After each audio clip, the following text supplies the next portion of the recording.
Énorme retournement de situation dans l'affaire des gardiens du PSG. Visiblement, Keylor Navas a changé d'avis. Allez, je vous explique tout ça dans un instant. Bonjour à toutes et à tous et bienvenue dans ce nouveau JT Foot Mercato. C'était l'un des points noirs la saison dernière à Paris, la gestion des gardiens. On pensait que le PSG allait faire de la place pour Donnarumma, mais finalement, Navas, lui, n'a pas l'air très chaud de bouger. Le gardien du Costa Rica s'est livré au sujet de son avenir à son arrivée à Doha, là où il va affronter la Nouvelle-Zélande dans le cadre des barrages pour le prochain mondial. J'ai toujours été un combattant et j'aime les défis. On verra ce que Dieu me réserve. Je ne suis pas pressé ni inquiet, j'ai 2 ans de contrat. Je pense à l'équipe nationale et à continuer à Paris. Je ne vois pas d'autre option. Un sacré rétro-pédalage quand on se souvient de ses anciennes déclarations, où il expliquait qu'il ne pouvait plus accepter une telle situation. Il a quand même eu un petit mot pour son concurrent italien. Quand un joueur qui est compétiteur sait qu'il peut être titulaire à chaque match, c'est normal de ne pas apprécier la situation dans laquelle nous étions la saison dernière. Mais pour qu'un joueur parte d'un club, il faut que des choses se passent. Ce n'est pas aussi facile que de vendre un cheval. Vous le mettez dans le van et ciao. Reste maintenant à savoir si un des pur sang du PSG trouvera preneur. Et si ce n'est pas le cas et que les deux se retrouvent dans la même situation que l'an dernier, lequel devrait être le numéro 1 selon vous? C'est la question du jour. Comme d'habitude, vous nous donnez votre avis dans les commentaires et nous, on en reparle au prochain épisode. Hier, on vous demandait ce que vous feriez à la place de Gavi et pour la plupart d'entre vous, le choix est simple, la continuité en prolongeant à Barcelone. Toujours au Paris Saint-Germain, le recrutement d'un milieu de terrain reste prioritaire, mais ça se complique pour l'une des cibles.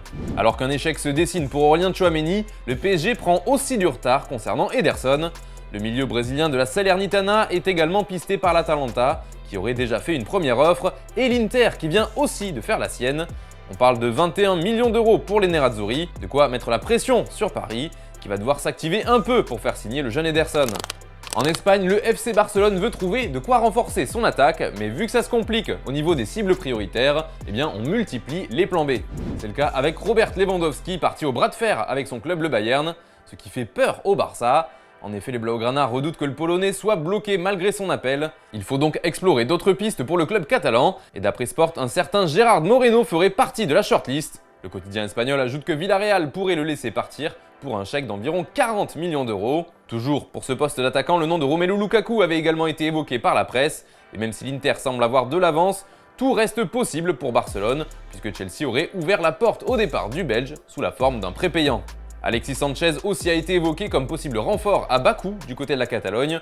L'attaquant de l'Inter est encore sous contrat pour une saison avec son club et ne devrait pas coûter très cher en cas de retour au Barça. Angel Di Maria, lui, est libre comme l'air et il pourrait signer donc pour 0 €. Mais d'après les journaux locaux, l'Argentin ne serait pas vraiment la priorité des Blaugrana. La faute notamment à son âge, car oui, les potentiels renforts visés par le club ne sont pas tout jeunes et le Barça ne veut pas faire de son effectif une maison de retraite. C'est justement pour ça que sur ce profil de joueur, les coulés préfèrent miser sur Rafinha, qui a seulement 25 ans. D'ailleurs, ça tombe bien puisque le joueur de Leeds United a tranché entre Liverpool et Barcelone. Il a décidé de recaler les Reds. Pourquoi? Tout simplement parce qu'il a toujours rêvé de porter le maillot du Barça. En Italie, l'AC Milan a remporté le Scudetto, mais veut quand même se renforcer cet été. D'ailleurs, ça avance bien pour le dossier Renato Sanchez. On peut même dire que ça brûle, il est tout proche de s'engager avec les Rossoneri, d'après Sky Italia qui assure que le milieu portugais est d'accord avec le club lombard. Il a donné son feu vert pour venir à Milan, ce qui pourrait se passer dès la semaine prochaine selon le média italien. Il ne reste plus que quelques détails à régler avec le LOSC. Vous l'aurez compris, ce dossier est sur la bonne voie, bien plus que celui de Sven Botman, qui lui aussi est pisté depuis longtemps par l'AC Milan. Mais d'autres écuries sont sur le coup et veulent signer le défenseur lillois.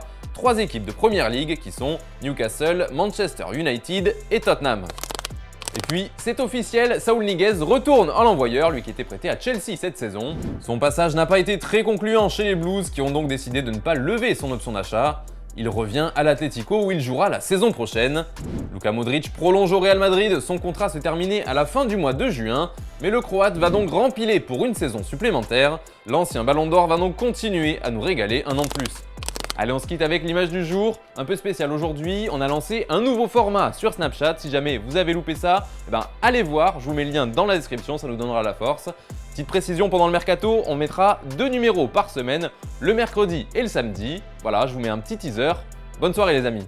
Après, une chose est sûre, il y a de très grandes chances que Mané rejoigne Marseille, et même si c'est pas cette année, ce sera sûrement avant la fin de sa carrière car il semble véritablement amoureux du club olympien. Par contre, à court terme, le Bayern c'est beaucoup plus concret et ça y est, le club allemand a dégainé.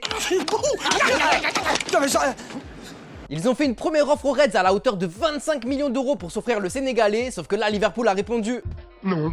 Et oui, 25 millions d'euros, faut pas abuser non plus, surtout que le club anglais en attend le double.